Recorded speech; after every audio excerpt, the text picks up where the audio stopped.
Assalamualaikum warahmatullahi wabarakatuh. Dajjal adalah seorang manusia pendusta dan penebar fitnah terbesar yang lahir dari keturunan Yahudi.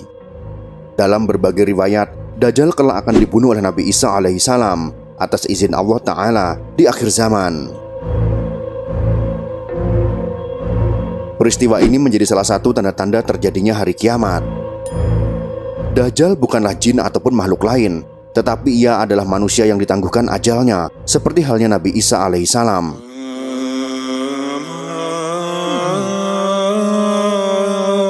Dajjal lahir di negeri Samaria atau Samaria, negeri kecil di Palestina warisan Nabi Sulaiman alaihissalam.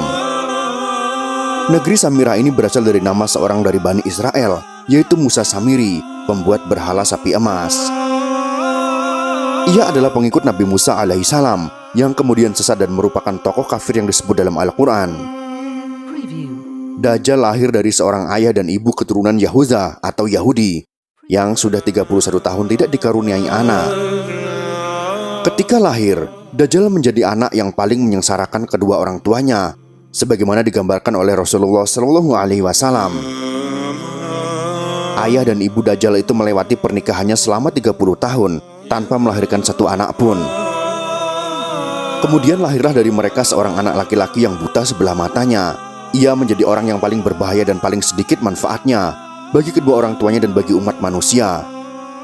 Kedua matanya tertidur, tetapi hatinya tetap terjaga.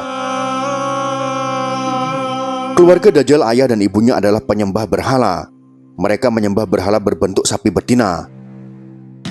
Menurut Dr. Isa Daud dalam bukunya Kemunculan Dajjal di Segitiga Bermuda, Dajjal lahir 100 tahun sebelum kelahiran Nabi Musa alaihissalam. Ada yang menyebutkan cikal bakal Dajjal lahir dari nama Musa Samiri, si pembuat berhala sapi emas.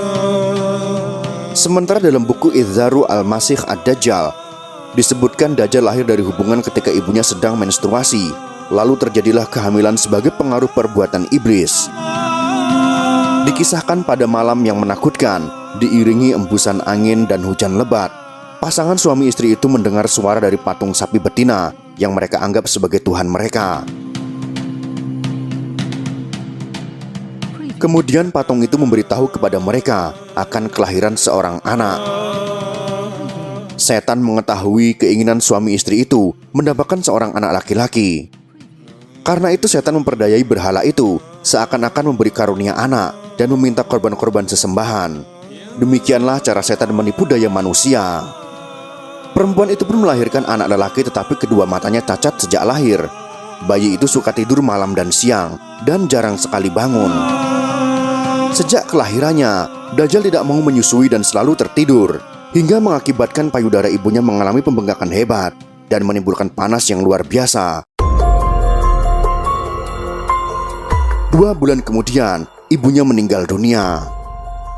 Ayah Dajjal berpostur tinggi, gemuk dan memiliki hidung seperti paruh burung, sedangkan ibunya berbadan gemuk, kedua tangannya panjang dan memiliki payudara yang besar. Anak itu sangat membahayakan kedua orang tuanya dan juga umat manusia.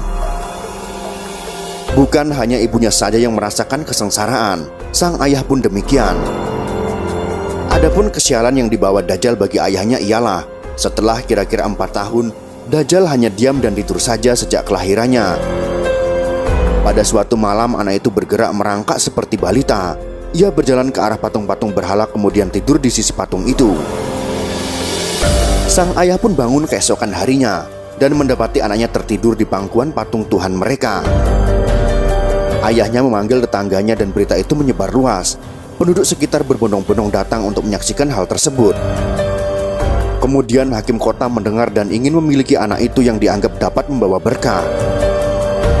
Karena itu ayah Dajjal dipaksa untuk mengaku bahwa dirinya lah yang telah mengangkat anaknya dan menaruhnya di pangkuan patung sapi itu. Karena ayah Dajjal menyangkal tuduhan itu, ia dipenjara dan disiksa. Sementara Dajjal diambil oleh hakim dan dirawat di dalam istana. Dalam menghadapi siksaan di penjara, ayah Dajjal tidak kuat sehingga ia terpaksa mengakui kebohongan itu.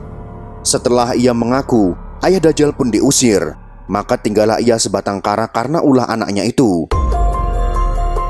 Dalam keterasingannya itu, ayah Dajjal meninggal dalam penderitaannya. Setelah berada di dalam istana selama kira-kira 1 tahun 1 bulan, negeri Samiri dilanda bencana dahsyat. Allah Ta'ala memusnahkan negeri itu karena perbuatan penduduknya menyembah berhala dan maksiat yang melampaui batas. Kemudian Allah memerintahkan Jibril menyelamatkan anak itu dan membawanya ke sebuah pulau terpencil yang terletak di tengah-tengah lautan luas yang disebut dengan Laut Yaman.